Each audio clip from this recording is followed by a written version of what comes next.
Olá, meus amores! Boa tarde! E aí, como é que vocês estão? Como é que estão a mamãe, o papai? Mas vocês, como é que vocês estão se sentindo, meus queridos?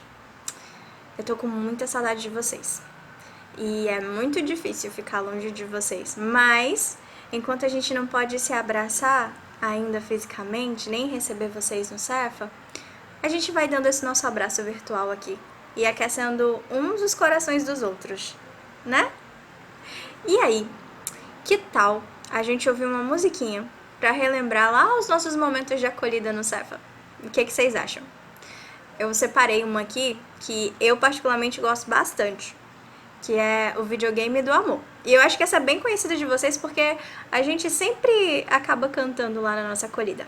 Vamos ouvir junto antes da gente começar o nosso passeio pelas histórias e o evangelho que a gente vai acompanhar na tarde de hoje?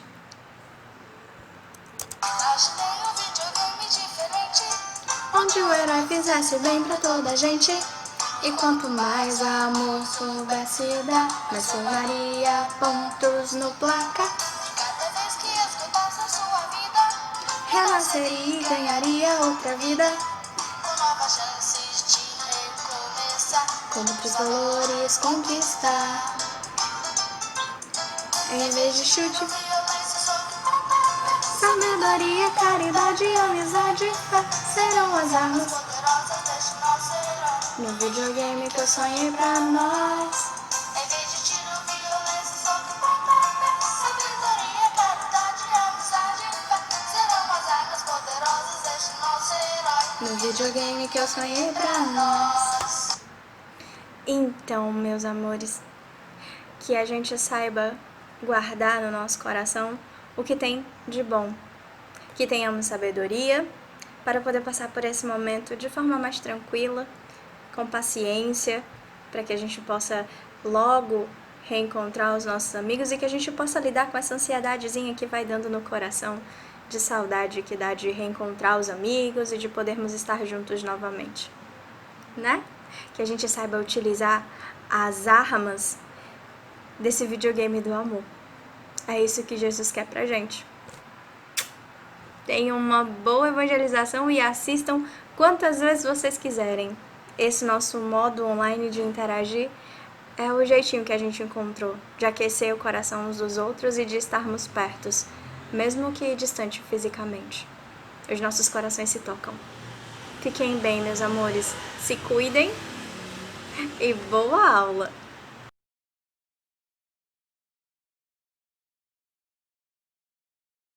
Levanto os meus olhos para os montes e pergunto: de onde vem meu socorro?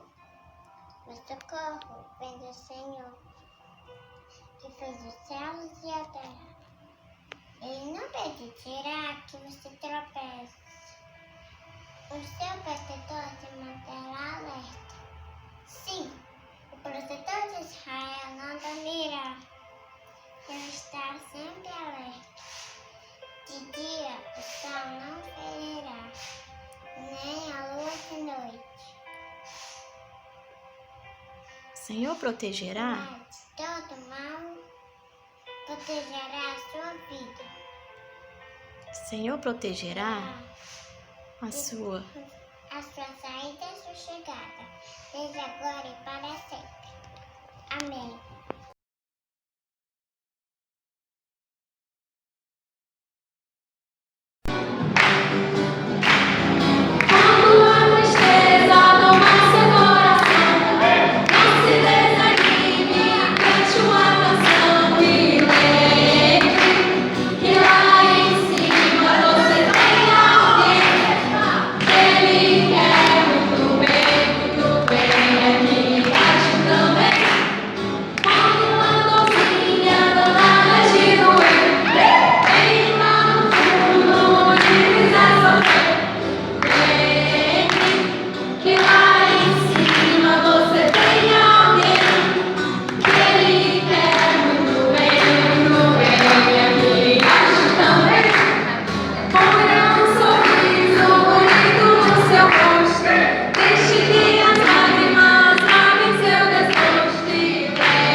Boa tarde, turminha! Sou eu, tia Thalita, e hoje a gente vai ouvir uma historinha do livro A Serviço de Jesus e a historinha do capítulo 6. Simão Pedro na prisão. Simão Pedro estava trancafiado no cárcere, mãos acorrentadas, qual se for um bandido perigoso. Os guardas, de minuto a minuto, passavam para vê-lo. Então, seu pecador, falou o comandante da guarda, ainda acha que poderia ficar no lugar do nosso rei Herodes? Veja que agora nem pescar pode. E com uma gargalhada o comandante completou, onde está seu rei que não vem salvá-lo? Simão olhava o comandante com piedade. Vamos, desafiava o comandante da guarda. Você logo mais vai ter uma morte que foi imposta àquele tal de Tiago. Vai também ser degolado. Degolado, para quem não sabe, crianças, é perder a cabeça, arrancarem a cabeça. Pedro, naquele momento, lembrava-se de Tiago e também de todos os sofredores que chamava de filhos do Calvário e que buscavam na casa do caminho informações e notícias de uma vida nova, sob o amparo das luzes do Evangelho. O comandante da guarda se retirou e deixou Pedro sozinho. Pedro encarcerado. Lágrimas desciam dos olhos do pescador, olhando as próprias mãos acorrentadas. Lamentava-se por ver interrompida a sua assistência aos deserdados da sorte, aos pobres e aos doentes, aos famintos e aos desesperançados, aos que eram vitimados pela injustiça. Sentia um forte amargor diante daquelas sombras em seu caminho. Havia confusão e tumulto em seu coração singelo. O que me acontecerá? Como ficará a obra do Evangelho? Indagava-se, deixando-se envolver por grande desalento. Qual se todo o trabalho que lhe fora confiado por Jesus fosse terminar no salão do rei Herodes? De repente, contudo, Simão Pedro sentiu-se envergonhado. Estaria temendo a morte ou temia pela obra inacabada? Já que ele, Simão Pedro, negara o mestre quando da prisão do amoroso benfeitor, estaria sendo provado nesse instante ou o Senhor lhe retirara a tarefa sagrada por sabê-lo incapaz de realizar? Sentou-lhe contristado. A sua imaginação levava a rever-se junto de Jesus. Passou a lembrar-se de seus últimos encontros que tivera com Jesus, depois que o seu mestre voltara das sombras do túmulo para o resplandor de uma nova vida, após a crucificação do Calvário, e lembrava com soluços e lágrimas.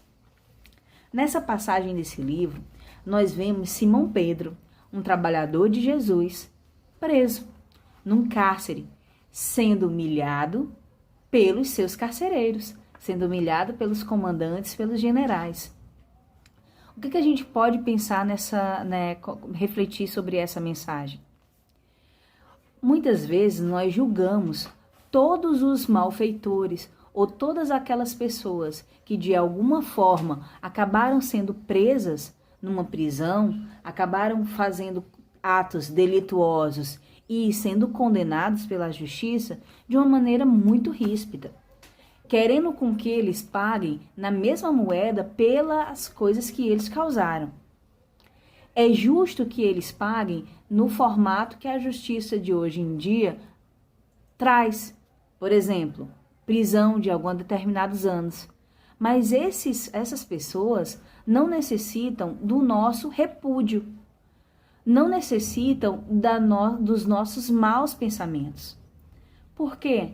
Porque se hoje eles estão numa situação delituosa, numa situação conflitante como essa, em uma nova vida, em uma nova reparação, eles vão conseguir resgatar isso.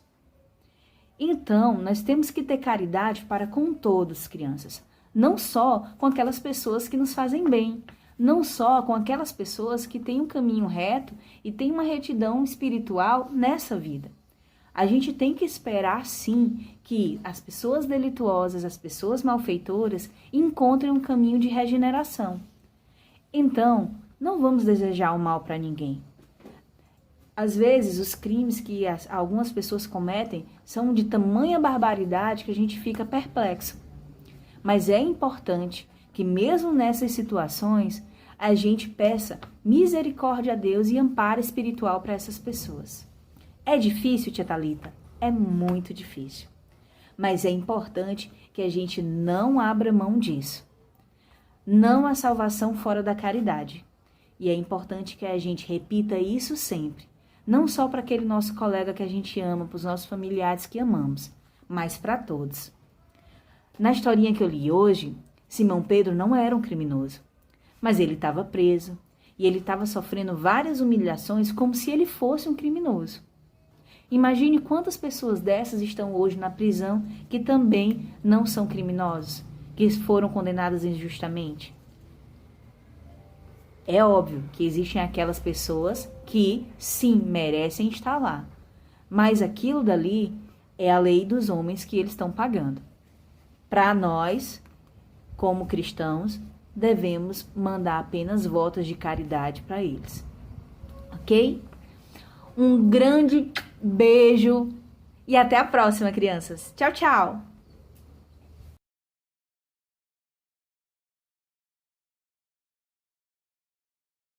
Deve-se expor a vida por um malfeitor?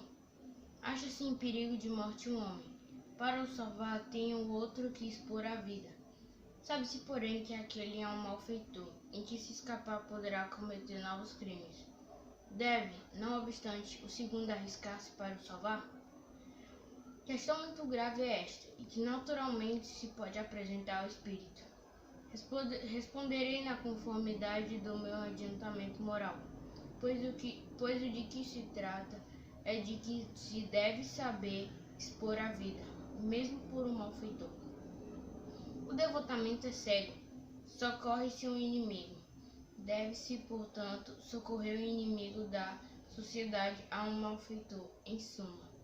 Julgar-se que será somente a morte que, em tal caso, se corre a arrancar o desgraçado, é, talvez, a toda a sua vida passada.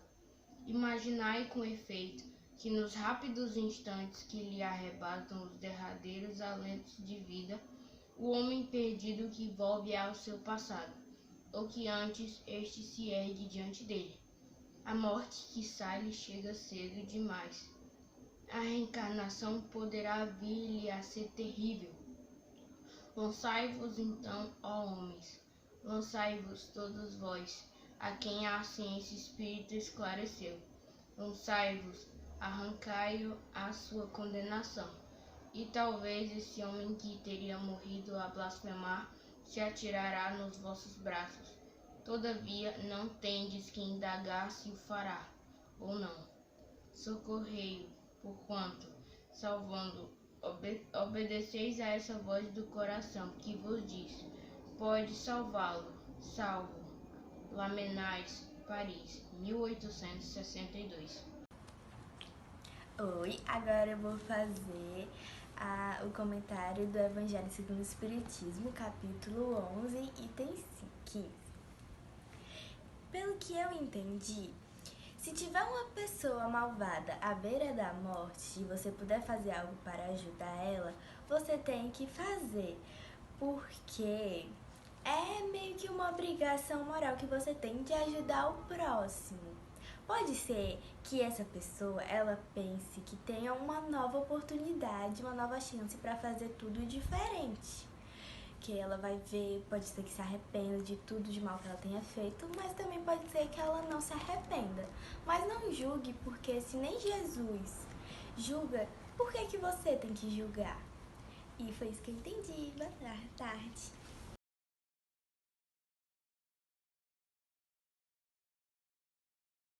Veja o futuro que agora começou. Veja a criança já pensando no amor e sorrindo vai seguindo, vai fazendo um mundo de paz, união e brincando, vai orando até o solo de uma nova geração.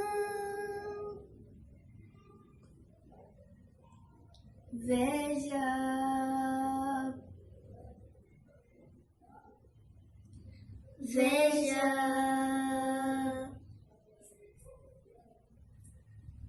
veja a semente que o tempo fez brotar. Veja, a infância tem Jesus orientar.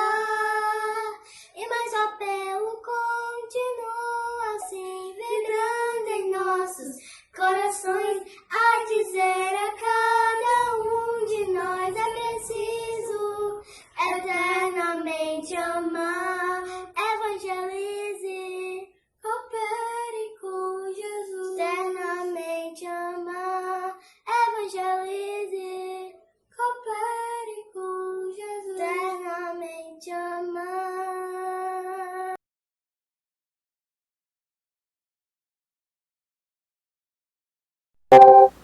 Hoje eu vou agradecer por tudo que Jesus fez. Eu quero agradecer pela casa, pela comida e pelos estudos, pela evangelização e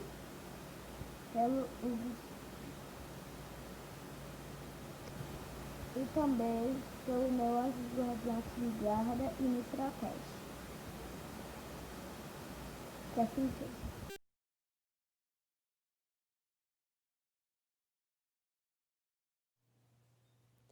Vamos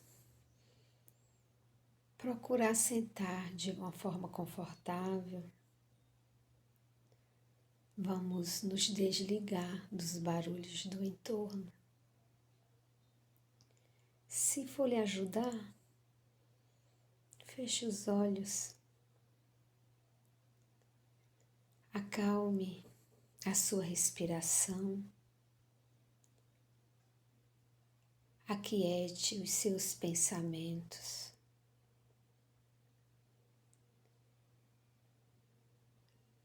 Eleve os seus pensamentos ao alto e imagine o Mestre Jesus aqui, diante de você, lhe envolvendo com o seu infinito amor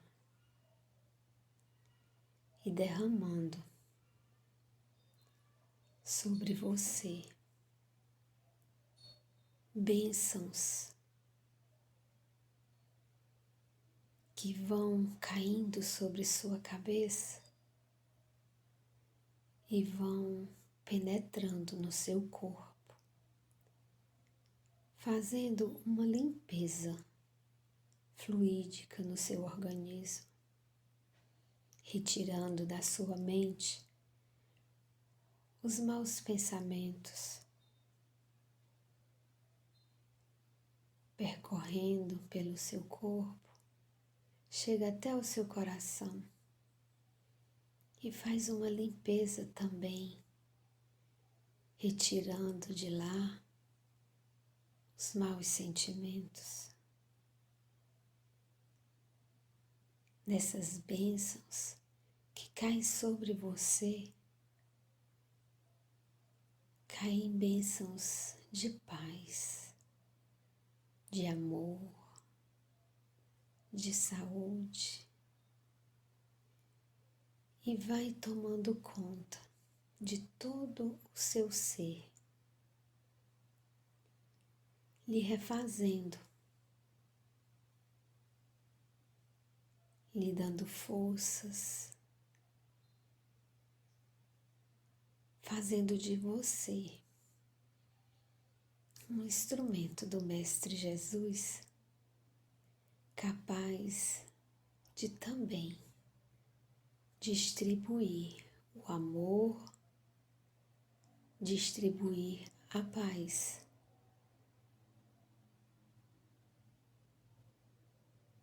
Essas bênçãos que você recebeu, elas vão estar com você, para que você também possa distribuir com os seus familiares, com os seus parentes, com os seus amigos, com todas as pessoas que surgirem agora no seu pensamento. Distribua um pouquinho do que você recebeu com cada uma delas. As bênçãos de Cristo, ao serem distribuídas, elas não acabam, elas se multiplicam. Que você possa, na semana que se inicia, ser mais um instrumento de Cristo a levar a paz e o amor aonde você for, nos seus pensamentos e nas suas ações. Te agradecemos, Mestre, pela oportunidade bendita e sã que foi possível nós vivenciarmos neste momento. Nós estamos em paz, serenos e tranquilos, porque sabemos que estás conosco. Continua conosco, Mestre amado, hoje e sempre, e que assim seja.